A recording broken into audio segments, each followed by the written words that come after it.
Hi hello friends, ಎಲ್ರಿಗೂ ನಮಸ್ಕಾರ. Sumitra Gowda YouTube ಚಾನಲ್ಗೆ ನಿಮ್ಮೆಲ್ರಿಗೂ ಪ್ರೀತಿಯ ಸ್ವಾಗತ.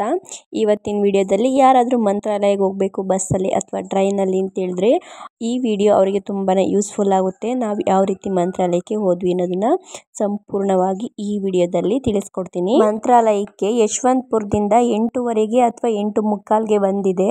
ಹಾಗೆಯೇ 11 ಗಂಟೆಗೂ ಕೂಡ ಒಂದಿದೆ. 8:15ಗೆ ಒಂಟೆ ಫುಲ್ ರಶ್ ಆಗಿರುತ್ತೆ ಅದು. ಹಾಗಾಗಿ ನಾವು 11 ಗಂಟೆ ಟ್ರೈನ್ಗೆ ಹೋದರೆ ಆರಾಮ್ಸಾಗಿ ನಾವು ಕುತ್ಕೊಂಡು ಮಲ್ಕೊಂಡು ಹೋಗ್ಬೋದು. ಸೀಟ್ ಚೆನ್ನಾಗಿ ಸಿಗ್ತವೆ.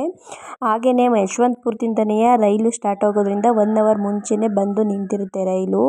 10:00ಗೆ ಬಂದರೆ 11 ಗಂಟೆ 11:15ಗೆ ರೈಲು ಸ್ಟಾರ್ಟ್ ಆಗೋದು. ಹಾಗಾಗಿ ಯಾರಾದರೂ ಹೋಗಬೇಕು ಅಂತಂದರೆ ಯಶವಂತಪುರದಿಂದ ಹೋಗಿ ಆರಾಮ್ಸಾಗಿ ಸೀಟ್ ಸಿಕ್ಕಿ ಹೋಗ್ಬೋದು. ಹಾಗೆ ಯಶವಂತಪುರದಿಂದ ಮಂತ್ರಾಲಯಕ್ಕೆ 155 ರೂಪಾಯಿ ಚಾರ್ಜ್ ಆಗುತ್ತೆ ನಾರ್ಮಲಲ್ಲಿ. ಹಾಗೆ ನೀವೇನಾದ್ರು ಸ್ಲೀಪಿಂಗ್ ಕೋಚ್ ಬುಕ್ ಮಾಡ್ಕೊತೀವಿ ಅಂತಂದರೆ 380 ರೂಪಾಯಿ ಆಗುತ್ತೆ ಸ್ಲೀಪಿಂಗ್ ಕೋಚಿಗೆ. ಒಂದು ವಾರದ ಮುಂಚೆನೇ ಸ್ಲೀಪಿಂಗ್ ಕೋಚ್ ಬುಕ್ ಮಾಡಿದ್ವಿ. ಬಟ್ ಬುಕ್ ಮಾಡೋರು ಎಡವಟ್ಟಿಂದ ನಾವು ಸ್ಲೀಪಿಂಗ್ ಕೋಚ್ಗೆ ಹೋಗೋಕ್ಕಾಗಲಿಲ್ಲ. ನಾರ್ಮಲ್ ಕೋಚಲ್ಲೇ ಹೋದ್ವಿ ಟಿಕೆಟ್ ತೊಗೊಂಡು. ಹಾಗೆ 11:15ಗೆ ಟ್ರೈನ್ ಹೊರಟಿದ್ದಕ್ಕೆ ಬೆಳಗಿನ ಜಾವ ಮಂತ್ರಾಲಯಕ್ಕೆ ಹೋಗಿ ತಲುಪೋಷ್ಟರಲ್ಲಿ ಸುಮಾರು 8:30 ಆಯಿತು. Night full journey. ಟ್ರೈನ್ ಇಳಿದು ಆ ಕಡೆಯಿಂದ ಈ ಕಡೆ ಫ್ಲೇವರ್ ಹತ್ಕೊಂಡು ಬಂದರೆ ಆಟೋದವರೆಲ್ಲರೂ ಕಾಯ್ತಾ ಇರ್ತಾರೆ. ಒಬ್ಬೊಬ್ಬರಿಗೆ 50 ರೂಪಾಯಿ ಚಾರ್ಜು. ಇದು ರೈಲ್ವೆ ಸ್ಟೇಷನಿಂದ ಮಂತ್ರಾಲಯಕ್ಕೆ ಹೋಗೋಕ್ಕೆ ಆಟೋಗಳು ಬೇಜಾನಿರ್ತವೆ. ಅಲ್ಲಿಂದ ಆಟೋ ಮಾಡಿಕೊಂಡು ಮಂತ್ರಾಲಯಕ್ಕೆ ಬಂದು ಮಂತ್ರಾಲಯದಿಂದ ಹೊಳೆ ಹತ್ರ ಹೋಗಿ ಸ್ನಾನ ಎಲ್ಲ ಅಲ್ಲೇ ಮುಗಿಸ್ಕೊಂಡು ಹೊಳೆಯಲ್ಲಿ ಮುಳುಗಿ ನಂತರ ಅಲ್ಲೇ ಡ್ರೆಸ್ ಎಲ್ಲ ನೀವು ರೂಮ್ ಬೇಕಂದರೆ ರೂಮು ಕೂಡ ಬುಕ್ ಮಾಡ್ಕೋಬೋದು. 700, 800, 1000 ಈ ಥರ 24 ಅವರ್ಸಿಗೆ ಪೇ ಮಾಡಬೇಕಾಗುತ್ತೆ. ನಾವೇನು ರೂಮ್ ಬುಕ್ ಮಾಡ್ಕೊಳ್ಳಲ್ಲ. ಹೊಳೆಯಲ್ಲಿ ಸ್ನಾನ ಮಾಡಿಕೊಂಡು ಹಾಗೆಯೇ ಅಲ್ಲೇ ಕೂಡ ಮಂತ್ರಾಲಯದಲ್ಲಿ ಸುಮ್ಮನೆ ಡ್ರೆಸ್ ಚೇಂಜ್ ಮಾಡೋಕ್ಕಷ್ಟೇ ಸ್ವಲ್ಪ ರೂಮ್ಗಳು ಸಣ್ಣ ಸಣ್ಣ ರೂಮ್ಗಳು ಕೂಡ ಇರ್ತವೆ. ಅಲ್ಲೂ ಕೂಡ ಚೇಂಜ್ ಮಾಡ್ಕೊಬೋದು. ನಾವು ಕೂಡ ಹೊಳೆ ಹತ್ರ ಹೋಗಿ ನೀರೆಲ್ಲ ಮುಳುಗಿಕೊಂಡು ಅಲ್ಲೇ ಸ್ನಾನ ಎಲ್ಲ ಮುಗಿಸ್ಕೊಂಡು ನಂತರ ರೂಮ್ಗೆ ಬಂದು ಡ್ರೆಸ್ ಚೇಂಜ್ ಮಾಡಿಕೊಂಡು ನಂತರ ರಾಯರ ದರ್ಶನಕ್ಕೆ ಅಂತ ರೆಡಿಯಾಗಿ ಹೋದ್ವಿ. ರಾಯರ ದರ್ಶನ ಅಂತೂ ತುಂಬಾ ಚೆನ್ನಾಗಾಯಿತು. ಇನ್ಸ್ಟಾಗ್ರಾಮಲ್ಲೆಲ್ಲ ಹೇಳ್ತಾರಲ್ವ, ನೆಮ್ಮದಿ ಎಲ್ಲಿ ಸಿಗುತ್ತೆ ಬನ್ನಿ ಮಂತ್ರಾಲಯಕ್ಕೆ ಅಂತ. ನಿಜವಾಗ್ಲೂ ಅವ್ರು ಹೇಳಿದ್ದು 100% ನಿಜನೇ. ಎಷ್ಟು ನೆಮ್ಮದಿ ಸಿಗುತ್ತೆ, ಎಷ್ಟು ಪೀಸ್ಫುಲ್ ಅನಿಸುತ್ತೆ ಅಂತಂದರೆ ದೇವಸ್ಥಾನದಲ್ಲಿ ಇಲ್ಲೇ ಕೂತ್ಕೊಂಡ್ಬಿಡೋಣ, ಆರಾಮಾಗಿ ನಮ್ಗೆ ಯಾವುದು ಟೆನ್ಷನ್ನು ಇಲ್ಲ ಅನ್ನೋ ಥರ ಫೀಲ್ ಆಗುತ್ತೆ. ದರ್ಶನ ಎಲ್ಲ ಮುಗಿಸ್ಕೊಂಡ ನಂತರ ಅಲ್ಲೇ ಕೆಲವು ವಸ್ತುಗಳು ಕೂಡ ಇರ್ತವೆ. ರಾಯರಿಗೆ ಇಷ್ಟವಾದಂಥ ವಸ್ತುಗಳು, ಬುಕ್ಸ್ಗಳೇ ಆಗಿರ್ಬೋದು ಮತ್ತು ವಿಗ್ರಹಗಳು ಎಲ್ಲನೂ ಕೂಡ ಇಟ್ಟಿರ್ತಾರೆ. ಒಳಗಡೆ ಗ್ಲಾಸ್ ಒಳಗಡೆ ಇಟ್ಟಿರ್ತಾರೆ. ಅಲ್ಲಿ ಯಾರಿಗೂ ಕೂಡ ಪ್ರವೇಶ ಇರಲ್ಲ. ಹೊರಗಡೆಯಿಂದನೇ ಎಲ್ಲ ನೋಡ್ಕೋಬೋದು. ಎಲ್ಲನೂ ಕೂಡ ನೋಡಿಕೊಂಡು ನಾವು ನಂತರ ಊಟಕ್ಕೆ ಹೋದ್ವಿ ಪ್ರಸಾದ ತಿನ್ನೋಣ ಅಂತೇಳಿ. ಪ್ರಸಾದ ಎಲ್ಲ ತಿಂದ್ಕೊಂಡು ಹಾಗೆ ಏನಾದ್ರು ಕೆಲವೊಂದು ವಸ್ತುಗಳೆಲ್ಲ ಇರ್ತಾವಲ್ಲ ಅಲ್ಲಿ ಅಂಗಡಿಗಳು ಎಲ್ಲ ನಮ್ಮ ಮಕ್ಳಿಗೆ ಆಟ ಸಾಮಾನೆಲ್ಲ ಕೊಡಿಸ್ಕೊಂಡು ನಂತರ ಎಂಟ್ರೆನ್ಸಿಗೆ ಬಂದ್ವಿ. ಸ್ವಲ್ಪ ಫೋಟೋಸು ವಿಡಿಯೋಸ್ ಎಲ್ಲ ತಗೊಂಡು ನಂತರ ಅಲ್ಲೇ ಆಟೋಗಳೆಲ್ಲ ವೆಯ್ಟ್ ಮಾಡ್ತಾ ಇರ್ತವೆ. ಹಾಗೆ ಆಟೋಗಳಿಗೆ 150 ರೂಪಾಯಿ. ಸುತ್ತ 5 ದೇವಸ್ಥಾನ ಇರ್ತವೆ. ಪಂಚಮುಖಿ ಆಂಜನೇಯ ಹಾಗೆಯೇ ಇನ್ನು ಕೆಲವಾರು ದೇವಸ್ಥಾನಗಳಿರ್ತವೆ. ಹಾಗೆ ರಾಯರು ಕೂಡ ತಪಸ್ಸಿಗೆ ಕೂತಿದ್ದ ಜಾಗ ಅವೆಲ್ಲನೂ ಕೂಡ ನೋಡಿಕೊಂಡು ಕೂಡ ಬರ್ಬೋದು. ಹೋಗಿ ನೋಡಿಕೊಂಡು ಬರಲಿಕ್ಕೆ ಒಬ್ಬರಿಗೆ 150 ರೂಪಾಯಿ. ಅವರೇ ಕರ್ಕೊಂಡೋಗಿ ಎಲ್ಲ ತೋರಿಸ್ಕೊಂಡು ಮತ್ತೆ ನಾವು ಎಲ್ಲಿದ್ವಿ ಅಲ್ಲಿಗೆ ಕರ್ಕೊಬಂದು ಬಿಡ್ತಾರೆ. ನಾವು ಕೂಡ 150 ರೂಪಾಯಿ ಕೊಟ್ಟು ಹೊರಟ್ವಿ. ದೇವಸ್ಥಾನದಿಂದ ನಾವು ಹೊರಡೋಷ್ಟರಲ್ಲಿ ಸುಮಾರು 3 ಗಂಟೆ ಆಗಿತ್ತು.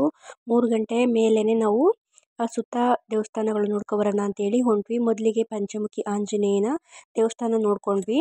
ನಂತರ ನಾವಿಲ್ಲಿ ಒಂದು ಲಕ್ಷ್ಮೀ ದೇವಸ್ಥಾನಕ್ಕೆ ಹೋದ್ವಿ. ಅಲ್ಲೇ ಹೋಗಿ ಪಂಚಮುಖಿ ಪಾದಗಳು ಕೂಡ ಇರ್ತವೆ. ಅದನ್ನು ಕೂಡ ನೋಡಿಕೊಂಡು ಹಾಗೆಯೇ ಒಂದು ಸಣ್ಣ ಕಲ್ ಮೇಲೆ ಒಂದು ದೊಡ್ಡ ಬಂಡೆ ಕೂಡ ಕೂತಿದೆ. ಇದು ಒಂದು ಅದ್ಭುತ ಅಂತಲೇ ಹೇಳ್ಬೋದು. ಈ ದೇವಸ್ಥಾನ ಎಲ್ಲ ಮುಗಿಸ್ಕೊಂಡು ನಂತರ ಬಂದಿದ್ದು ನಾವು ಅಪ್ಪಣ್ಣಾಚಾರ್ಯರ ಮನೆಗೆ.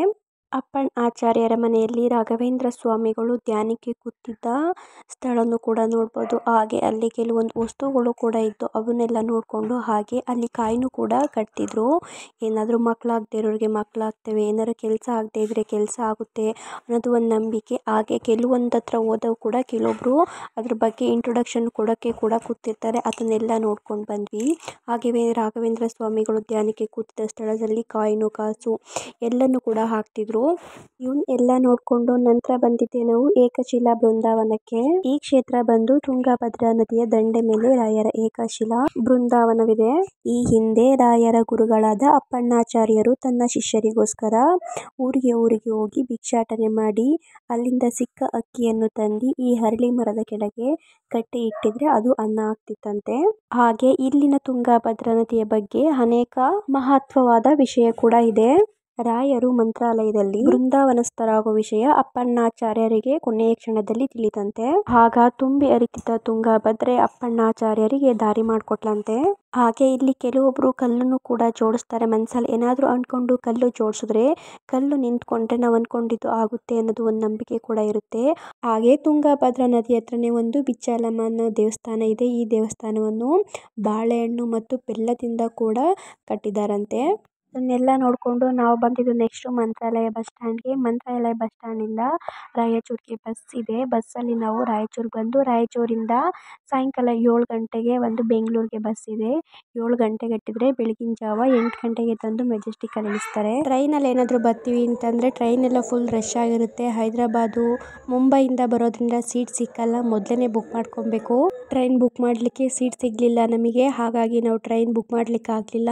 ಹಾಗಾಗಿ ನಾವು ಬಸ್ಸಲ್ಲಿ ಬಂದ್ವಿ. ಹಾಗೆ ಈ ವಿಡಿಯೋ ನಿಮ್ಗೆ ಏನಾದರೂ ಇಷ್ಟ ಆಗಿ ಯೂಸ್ಫುಲ್ ಅನಿಸಿದ್ರೆ ನನ್ನ ಚಾನಲ್ನ ಸಬ್ಸ್ಕ್ರೈಬ್ ಮಾಡ್ಕೊಳ್ಳಿ. ಹಾಗೆ ನಿಮ್ಮ ಫ್ರೆಂಡ್ಸ್ ಆ್ಯಂಡ್ ಫ್ಯಾಮಿಲಿಗೂ ಕೂಡ ಶೇರ್ ಮಾಡಿ ಅಂತ ಹೇಳ್ತಾ ಈ ವಿಡಿಯೋನ ಇಲ್ಲಿಗೆ ಎಂಡ್ ಮಾಡ್ತಾ ಇದ್ದೀನಿ. Thank you for watching. See you in the next vlog. Bye.